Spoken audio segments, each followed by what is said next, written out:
버스 정류소에서 아무 생각 없이 이 버스를 기다리기보다는 눈에 띄는 것 무엇이라도 있으면 아마 읽어볼 때가 많이 있는 줄 압니다. 때로는 지나가는 이 버스들의 이 광고를 볼 때도 있고, 길 건너 이 가게들의 간판의 내용을 볼 때도 있습니다. 그러던 어느 날 이 정류소 옆에 있는 전봇대에 한 전단지가 눈에 들어왔습니다. 보통의 경우라면은 이 전단지를 정상적으로 붙이는 것이 경우인데, 간혹 가다가 거꾸로 붙여놓은 그런 경우가 있습니다. 이 경우에 다른 때보다는 주의와 어쩌면 정성을 더 들여가지고 보는 경우를 보게 됩니다. 간혹 이것을 어떻게 읽어야 할지, 고개를 어떻게 틀어가지고 이것을 읽어야 할지 고민이 되는 경우가 많습니다. 처음에는 저런 전단지를 볼 때마다 저거 붙이는 사람이 너무나 바빠서 대충 붙인 것으로 그렇게 생각을 했습니다. 그런데 나중에 한 사실이지만 이 또한 의미가 있었습니다. 광고 효과의 극대화를 꾀하면서 동시에 자신들이 원하는 그러한 좋은 사람 만나기를 이 복 있는 그런 만남이 되도록 바라는 그러한 간절한 바람이 저 가운데 들어가 있다라고 하는 겁니다. 중국이라는 나라에 가서 보면 이 크리스찬이 아닌 일반 가정집을 방문할 때에 흔히 접하게 되는 광경 하나가 있습니다. 그것은 지금 이 그림에서 보시는 것처럼 집에 들어서는 첫 문에 커다란 복자를 붙이는 것입니다. 그런데 이 복자를 바르게 붙이기보다는 이 대개의 경우 거꾸로 붙이는 경우가 더 많습니다. 이것은 하나의 미신으로 이 복이 이 하늘에 날아가지 않고 자기의 집에 이르게 한다라고 하는 바로 그러한 의미다라고 하는 겁니다. 이 한국과 중국이라고 하는 그러한 나라의 차이는 있지만, 이 무엇인가 이 붙여놓고 그리고 그 붙이는 행위를 통하여 복을 바라는 것은 크게 차이는 없어 보입니다. 물론 어느 나라 어느 국민이라도 복을 싫어하는 사람은 없겠습니다만, 하지만 이 복이라는 것이 그 복을 얻기 위하여 무엇인가 구체적인 노력이나 열심을 다하지 아니하고 단지 이 붙이는 그러한 행위를 통하여 얻을 수 있다라고 생각한다면 이는 분명하게 문제가 될 수밖에 없다라고 하는 겁니다. 왜냐하면 이렇게 한다라고 하는 것이 바로 미신이기 때문이고요, 미신은 곧 불신앙이 되기 때문입니다. 결국 이 복이다라고 하는 것은 간절히 바라는 소망이나 그 원함의 그러한 차원을 넘어서서 복을 얻기 위한 구체적인 행위로까지 나아가야 함을 우리는 깨달아야 할 것입니다. 물론 여기에는 복이 무엇인가라고 하는 그러한 분명한 정의도 있어야 합니다. 잘 먹고 잘 사는 것이 복인가, 아니면 먹고 사는 것 이상의 의미가 있는가라고 하는 것입니다. 다행히도 이 성도된 우리는 최소한 이 복에 관하여 분명한 정의를 우리는 알고 있습니다. 그것이 어디에 나와 있느냐면은 시편 1편 1절과 2절의 말씀에 나와 있기 때문입니다. 복 있는 사람은 악인들의 꾀를 따르지 아니하며 죄인들의 길에 서지 아니하며 오만한 자들의 자리에 앉지 아니하고 오직 여호와의 율법을 즐거워하여 그 율법을 주야로 묵상하는 자로다. 우리들의 복은요, 이 악인들의 행위처럼 그렇게 행하거나 살아가지 않는다라고 하는 것이고, 오만한 자의 자리에 앉지 않는다라고 하는 것이고, 오히려 여호와의 율법을 즐거워하여 그 율법을 주야로 묵상할 수 있는 것, 바로 이것이 우리가 추구해야 되는 바로 복이다라고 하는 것입니다. 그리고 또 하나, 우리는 이 시편에 나와 있는 복들을 살펴보면 어느 것 하나라도 가만히 앉아서 이루어지는 것이 아님을 우리는 분명하게 알 수가 있습니다. 내가 악인들의 꾀를 따르지 않아야 하고, 내가 죄인들의 길에 서지 않아야 하고, 내가 오만한 자들의 자리에 앉지 않아야 된다라고 하는 겁니다. 뿐만 아니라 이번에는 내가 여호와의 율법을 즐거워해야 하고, 내가 그 율법을 주야로 묵상해야 된다라고 하는 겁니다.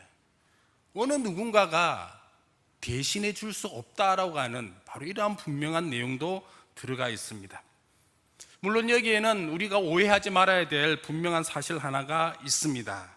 그것은 뭐냐면은 계속적으로 저는 이 인간의 행위, 인간의 실천에 대하여 말씀드렸지만 사실 여기에는요, 하나님의 도우심이 없이는 절대로 불가능하다라고 하는 겁니다. 하나님께서 하시도록 힘을 주셔야 되고 하나님께 하실 수 있도록 능력을 주셔야만이 가능한 것이다 라고 하는 것이고, 인간 혼자서는 절대로 할 수 없다라고 하는 바로 그러한 내용도 들어가 있다라고 하는 겁니다. 사랑하는 성도 여러분, 오늘 우리는 8월 한 달 3일 기도회를 맞이해서 다시금 복의 이 의미와 비결을 돌아보기를 원합니다.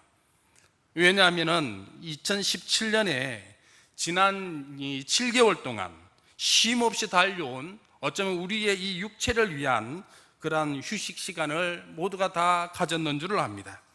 따라서 이제 재출발을 위한 그러한 출발선상에 우리가 서 있는데요, 이 중요한 재출발의 시기에 단순히 이러한 육체만의 출발을 위한 그러한 자리가 아니고 우리의 영혼을 위한, 우리의 신앙을 위한 중요한 시기가 또한 되어야 되기 때문입니다.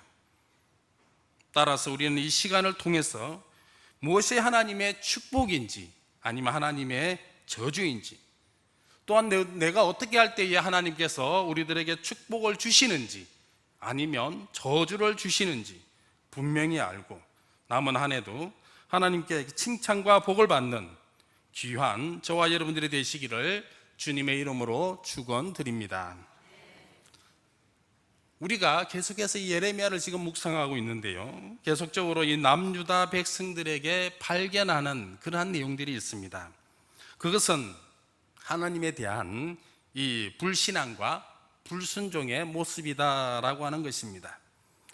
이 자식을 키워본 부모라면 누구나 이 공통적으로 느끼는 것이 있습니다. 그것은 이 아무리 철부지 자식이라도 나이가 먹어가면서는 철이 든다라고 하는 것이고, 그 철부지 자식이 어느 순간 이 부모가 되면 이제는 부모의 심정을 알고 부모의 마음을 헤아리게 된다라고 하는 것입니다. 그런데 이스라엘 백성들은 어쩌면 이 한때 이 하나님에 대한 반항심으로 때로는 무지해서 하나님의 뜻과는 정반대의 삶을 살았다라고 한다면은 어느 정도 시간이 흐르고 어느 정도 세월이 흐르고 나면 하나님의 그 심정을 이해할 만도 한데, 그래서 이제는 하나님께 돌아올 만도 한데, 이상하리만큼 이 유다 백성들은 그 하나님을 기억하지 못한다라고 하는 것입니다. 어쩌면 바로 이러한 유다 백성들의 상황이 오늘 우리가 읽어보지는 않았지만 17장 1절과 2절에 이 유다 백성들이 어떻게 살아가고 있는지 그런 모습들이 기록이 되어 있습니다. 1절 말씀해 보니까 유다의 죄는 금강석 끝 철필로 기록되되 그들의 마음판과 그들의 제단 뿔에 새겨졌다, 이렇게 기록을 하고 있습니다. 원래 이 사람의 마음에는 무엇이 기록이 되어져야 되고 무엇이 새겨져야 되느냐면은 잠언 7장 3절 말씀에 의하면 여호와의 말씀과 계명과 그리고 법이 기록이 되어져야 했습니다.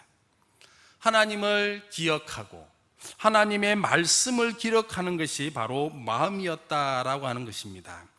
그런데 이들은 그들의 마음에 하나님을 기록한 것이 아니라, 하나님을 기억한 것이 아니라 오히려 죄를 새겼다, 그렇게 이야기를 하고 있습니다. 두 번째, 이 제단이다라고 하는 것이 나오는데요, 이 제단이다라고 하는 것은 하나님께 나와 그 헌신을 다짐하는 곳이고 죄의 고백과 더불어 용서함을 받는 장소가 바로 제단이었습니다. 그런데 이 제단 뿔에 이번에는 그들의 죄악상들이 기록되었다라고 하는 겁니다. 용서함을 받는 그 자리에 오히려 죄가 하나 둘 이렇게 쌓여갔던 것을 우리는 볼 수가 있습니다. 그런데 이것이 전부가 아니었습니다. 2절 말씀에 뭐라고 기록을 하고 있습니까? 그들의 자녀가 높은 언덕이 푸른 나무 곁에 있는 그 제단들과 아세라들을 생각하도다. 높은 언덕이라고 그랬습니다. 푸른 나무라고 그랬습니다. 자, 높은 언덕과 푸른 나무 이렇게 하면 여러분들 어떤 장면이 떠오르십니까? 바로 눈앞에 오는 이 아름다운 그런 자연의 모습이지 않겠습니까? 우리들 노래에도 이러한 것을 노래하고 있습니다. 저 푸른 초원 위에, 저 푸른 초원 위에 무엇을 합니까? 그림 같은 집을 짓는, 그만큼 멋진 장소다라고 하는 것이죠. 그런데 이 좋은 장소에 무엇이 만들어져 있습니까? 무엇이 세워져 있느냐라고 하는 겁니까? 바로 우상을 위한 제단들과 아세라를 위한 제단들이 있었다라고 하는 겁니다. 그리고 이 우상을 얼마나 끔찍히 생각했는가 하니 부모가 자식을 생각하는 것 이상으로 생각했다라고 하는 겁니다.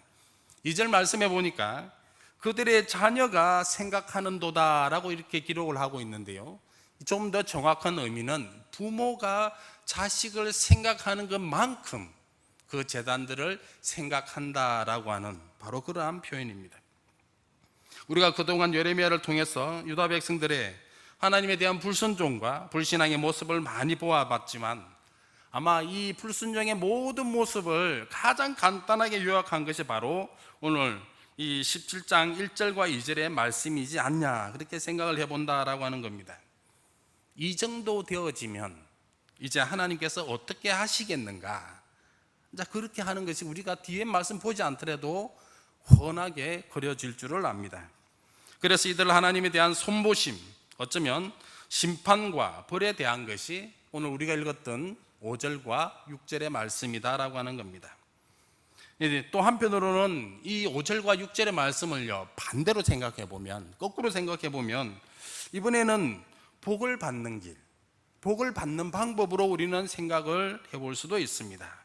따라서 우리는 반대의 경우를 생각하면서 5절과 6절의 말씀도 한번 살펴보자라고 하는 겁니다. 5절 말씀에 보니까 무릇 사람을 믿으며 육신으로 그의 힘을 삼고 마음이 여호와에게서 떠난 그 사람을 저주를 받을 것이다, 이렇게 기록을 했습니다. 5절 말씀을 자세히 보시면 하나님의 저주를 받을 이 세 가지 그 사람에 관하여 이야기를 하고 있습니다. 첫째는요, 사람을 믿는 사람이고, 둘째는요, 자신의 힘을 의지하는 사람이고, 셋째는요, 여호와를 떠난 사람, 이렇게 세 가지로 이야기를 하고 있습니다. 먼저 사람을 믿는다라고 하는 것은 무엇을 이야기를 하고 있습니까? 사람을 믿는다, 이렇게 한글 성경에서는 번역하고 있으니까 사람을 무슨 신으로 알고 믿는 것으로 오해할 수 있는데, 진짜 참뜻은 사람을 신 수준에서 믿고 따르는 것이 아니라 그냥 우리가 신뢰하거나 의지하거나 따르는 그러한 것을 이야기를 합니다. 종교적 수준에서 무엇인가 믿고 따르는 것이 아니라 지극히 인간적인 수준에서 이 믿고 의지하고 따르는 것을 이야기를 하고 있습니다. 그러면 우리는 여기에서 하나의 의문이 생깁니다. 사람을 믿고 따르는 것이 무슨 죄가 되느냐라고 하는 겁니다. 내가 그 사람을 믿을 만하니까 믿는 것이고, 내가 저 사람을 의지할 만하니까 의지하는 것이고, 그래서 그 사람을 따르는 것인데 그게 무슨 저주받을 죄인가라고 하는 겁니다. 그러나 이것은 죄다라고 하는 겁니다. 왜냐하면 여기에는 하나님이 먼저 말씀하신 내용이 있다라고 하는 것입니다. 유다에게 있어서는 사람을 의지하지 말라라고 이전에 경고하셨기 때문입니다. 유다라는 나라는 우리가 잘 알다시피 강대국의 사이에서 그 서로의 눈치를 보며 살아왔습니다. 위로 아수르와 이 바벨론이 쳐들어올 때는요, 아래에 애국과 손을 잡고 살아남았습니다. 때로는 아수르와도 손을 잡고 자신들의 살 길을 구했던 자들이 바로 유다 백성이다라고 하는 것입니다.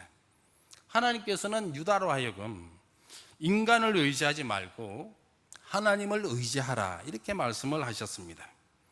나라의 흥망과 전쟁에서의 이 승패는 하나님께 달려있다라고 그렇게 말씀하셨지만, 이들은 정작 그 순간에 가서는 하나님 말씀을 전혀 기억하지를 않았습니다.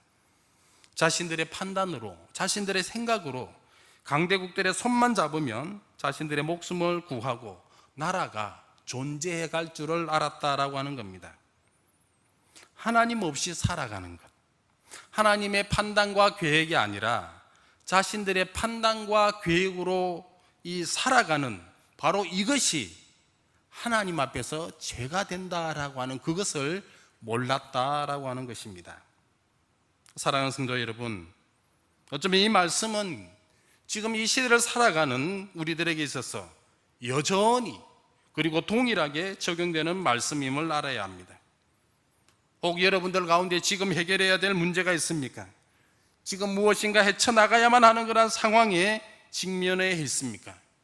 그렇다라고 한다면은 바로 이 순간에, 바로 이때에 누구를 찾아야 하고 누구의 지혜를 구해야 하며 누구의 계획에 따라야 되느냐라고 하는 것입니다. 사람을 찾는 거 좋습니다. 사람을 믿는 거 좋습니다. 주변에 사람이 있어야 위로도 되고 의지도 되고 그렇게 하지요. 하지만 이것 하나만은 우리는 분명히 기억해야 할 것입니다. 하나님보다 사람을 찾을 때, 하나님보다 사람을 의지할 때, 하나님의 말씀보다 사람의 말을 더 신뢰할 때, 그때가 바로 하나님을 떠나게 되어지는 바로 그 순간임을 기억해야 된다라고 하는 겁니다. 하나님을 떠난다라고 하는 그 순간부터 죄악의 길로 들어서는 것이고, 이는 결국 처음에는 잘 해결되고 잘 풀리는 것처럼 보이지만 결국은 하나님으로부터 저주를 받고 멸망으로 가는 길임을 명심하시는 저와 여러분들이 되시기를 주님의 이름으로 축원드립니다. 두 번째로, 이 하나님의 저주를 받는 사람은 이 자신의 힘을 의지하는 사람이다라고 했습니다. 그 어떤 사람도 처음부터 자신을 의지하거나 자신의 능력과 실력을 믿는 사람은 아무도 없을 줄 압니다. 처음부터 교만한 사람은 없다는 것이고 처음부터 죄의 길로 들어서는 사람은 없다라고 하는 것입니다. 하지만 자신이 판단해서 한두 번 실행해 보니까 그 결과가 기대 이상으로 좋습니다. 중요한 일을 앞두고 기도하지 않고 그 일을 시작해도 마음 한켠에는 좀 찜찜한 마음이 있지만 그래도 잘 풀려나갑니다. 이렇게 일들을 하나 둘 처리하다 보니까 어느 순간 자기 자신에게 자신감이 붙었습니다. 어떤 일도 해낼 것 같습니다. 그러다가 주변에는 나만큼 일 잘하는 사람도 보이질 않는 것 같습니다. 남들은 다 실패하지만 자기 자신은 언제나 성공하며 나아가는 것 같습니다. 이제는 내가 아니면 이 일을 아무도 할 수 없다라고 하는 그런 생각이 들어 보입니다.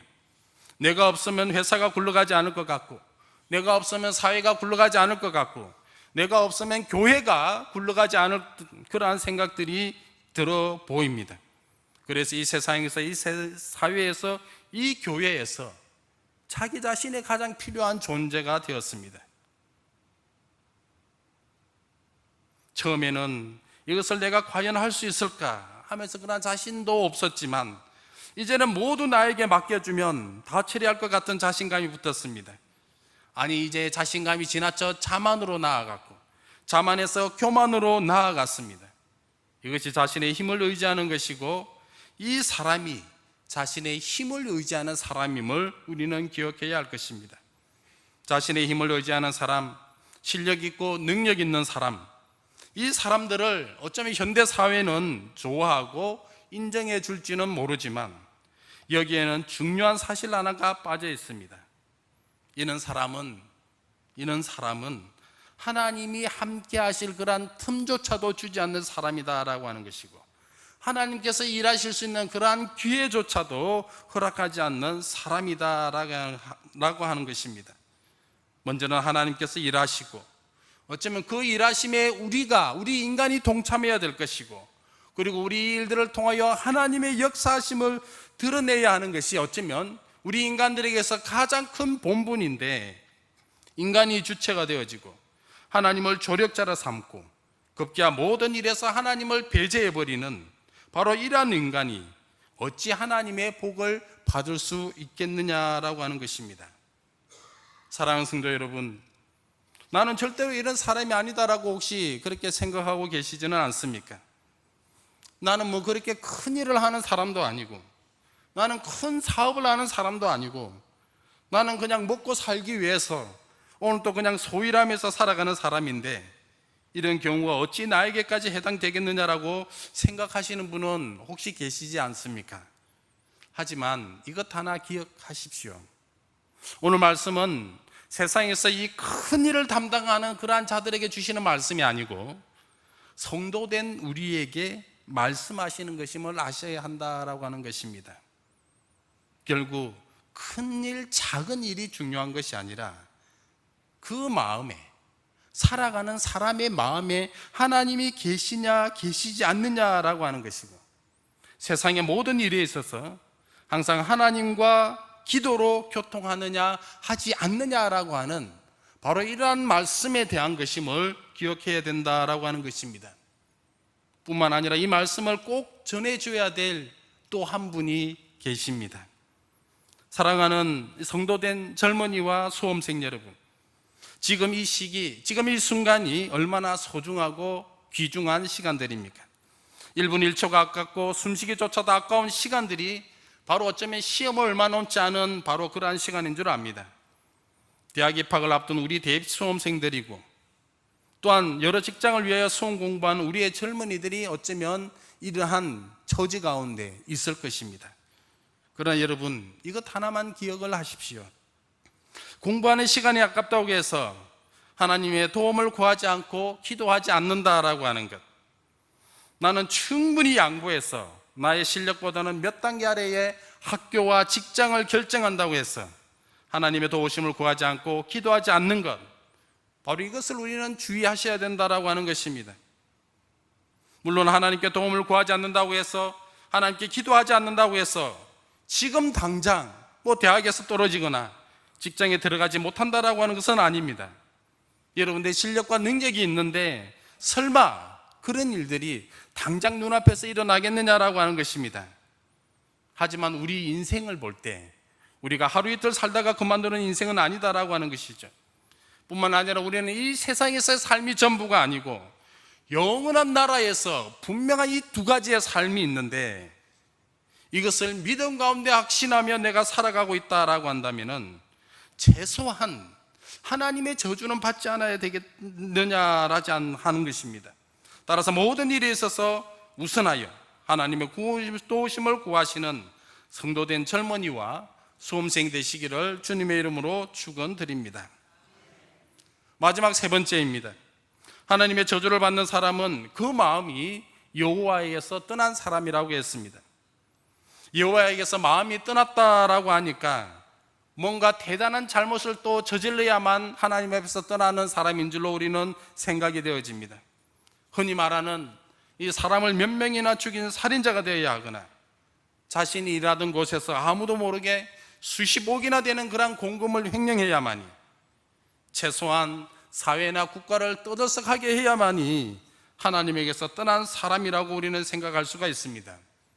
하지만 이것을 다시 한번 말씀드리지만 이것은 우리의 오해입니다.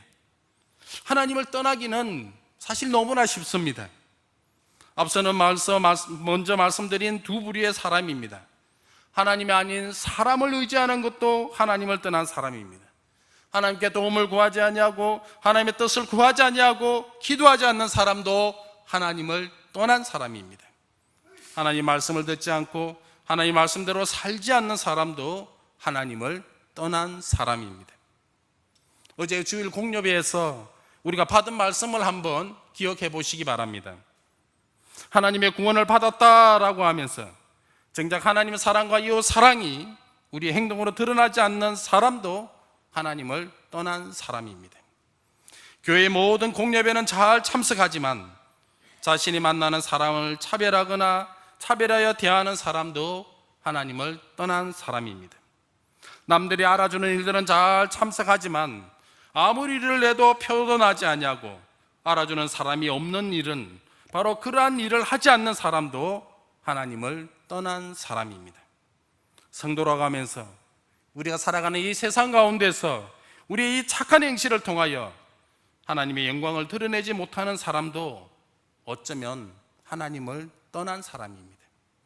사랑하는 성도 여러분, 어쩌면 저와 여러분들이 하나님을 떠난 사람입니다. 따라서 하나님 앞에서 고개를 들 수 없는 자들이고, 성도들 앞에서 고개를 들 수 없는 자들이고, 세상 사람들 앞에서조차도 고개를 들 수 없는 사람입니다. 다만 우리가 할 수 있는 것은 어쩌면 그러한 죄 고백 가운데서 하나님의 용서와 자비를 구할 수밖에 없는 존재가 바로 우리다라고 하는 것입니다. 따라서 우리가 이러한 존재임을 아시고 진정으로 하나님께 저희 용서를 구하는 저와 여러분들이 되시기를 주님의 이름으로 축원드립니다. 우리가 보통 회개라고 하면 죄를 고백하고 뉘우칠 때 우리는 회개라고 이야기를 합니다. 따라서 우리는 은혜를 받거나 이 마음의 깊은 그러한 감동을 받을 때 회개로 이어지는 경우가 많습니다. 나의 잘못이 드러나지 않거나 기억되지 않지만 은혜를 받은 순간에, 때로는 감동의 그 순간에 회개하지 않고서는 견딜 수 없기 때문입니다. 하지만 회개의 진정한 의미는, 진정 회개라고 하는 것은 돌이키는 것이고 이전의 삶에서 돌아서는 것입니다. 좀 더 구체적으로 말씀드리면 죄악에서 돌이켜 진리를 깨닫고 이제는 그 진리대로 살아가는 것을 회개라고 이야기를 합니다. 성경에서 말하고 있는 이 회개의 진정한 의미는 자신이 여태껏 살아왔던 그 이전의 삶에서 벗어나는 것이고 예수님의 가르침과 말씀대로 살아가고 있는 그 자신을 가리켜 회개다라고 그렇게 이야기를 하는 것입니다. 따라서 복받은 삶이란 어떤 삶인가 할 때 그것은 어쩌면 저주받은 삶으로부터 돌이켜서 이전에 저주받은 삶을 더 이상 살아가지 않는 것이 바로 복받는 삶이다라고 하는 것입니다. 그것은 사람을 의지하지 않는 삶이고 자기 자신의 그 육신의 힘을 의지하지 않는 삶이고 여호와에게서 떠난 삶을 살지 않는 것이 회개이다라고 하는 것이고 하나님의 복을 받는 삶이 된다라고 하는 것입니다. 그러면 구체적으로 이러한 사람은 어떠한 삶을 살아갑니까? 어떠한 삶이 그 사람들 눈앞에 보여지게 됩니까? 그것이 바로 오늘 우리가 보았던 7절의 말씀에 나와 있습니다. 여호와를 의지하며 여호와를 의뢰하는 그 사람은 복을 받을 것이다. 여호와를 의지하고 여호와를 의뢰하는 삶이라고 했는데요, 이는 한 가지로 말하면 어쩌면 여호와께 온전히 매인 삶이다라고 할 수 있을 것입니다. 하나님의 말씀대로 행하는 삶이 되는 것이고 하나님의 뜻대로 살아가는, 이것이 바로 복받은 삶이다라고 하는 것입니다. 결국 어떠하든지 하나님께서 원하시는 삶을 실제로 살아간다라고 하는 것입니다. 그렇지만 우리 가운데는 이런 생각도 들 것입니다. 아니, 사람이 이 세상을 살아가는데 그 살아감에 있어서 때로는 적당히 살아갈 수 있지 않느냐, 어떻게 그 말씀 그대로 모든 것을 다 따르며 실천하며 살 수 있느냐, 때로는 그냥 적당히 살 수 있지 않느냐라고 반문하실 수 있다라고 하는 겁니다. 하지만 우리가 말씀대로 살아가는 것에는 우리만의 노력과 행함이 있는 것이 아니라 여기에는 성령 하나님의 도우심과 성령 하나님과 함께 하심이 있다라고 하는 것입니다. 따라서 우리의 모든 삶에 있어서 성령 하나님께서 이제는 함께 하심으로 그 모든 것 자체가 충분히 우리들 가운데 행할 수 있다라고 하는 것이고, 어쩌면 성령 하나님께서 행하는 그것 자체, 성령 하나님께서 나와 함께 하시는 그것 자체가 하나님의 복이 된다라고 하는 이 사실도 우리는 분명하게 기억하셔야 될 것입니다. 말씀을 마무리하겠습니다. 사랑하는 성도 여러분, 복 받기를 원하십니까? 그렇다면 하나님께서 각자의 삶에서 무엇을 원하는지, 오늘도 하나님께서 나에게 어떤 말씀을 하고 계시는지 한번 귀 기울여 보십시오. 하나님께서는 성도 여러분에게 무엇이라고 말씀하고 계십니까? 아마도 그 말씀을 어쩌면 우리 모두에게 동일한 말씀으로 들려올 것입니다. 그것은 하나님의 뜻대로, 하나님의 말씀대로 살아가라라고 하는 것이고, 하나님의 말씀대로 살라라고 하는 분명한 이 말씀이다라고 하는 것입니다. 하나님의 말씀대로 살아간다라고 하는 여기에는 어떤 뜻이 들어가 있습니까? 여기에는 이미 하나님을 제대로 아는 것이 들어가 있는 것이고, 하나님을 믿는 것이 포함되어 있는 것이고, 하나님의 말씀대로 순종함과 하나님의 도우심을 구하는 것과 성령 하나님의 이끌림에 순종하는 그 모든 것이 다 포함되어 있는 것이 하나님의 말씀대로 살아가는 바로 그러한 삶이다라고 하는 것입니다. 결국 기독교는 이론의 종교가 아닌 것입니다. 미래의 종교도 아닌 것입니다. 눈에 보이지 않는 그러한 종교도 아니다라고 하는 겁니다. 실제로 현실과 현재를 살아가면서 믿는 자들의 착한 행실들 하나하나를 구체적으로 보여주는 것이 바로 기독교다라고 하는 것입니다. 따라서 이 귀한 삶을 통하여 하나님께 영광 돌리는 옥인교회와 옥인교회의 성도가 되시기를 주님의 이름으로 축원드립니다. 우리 주신 말씀 위하여 다 같이 기도하도록 하겠습니다.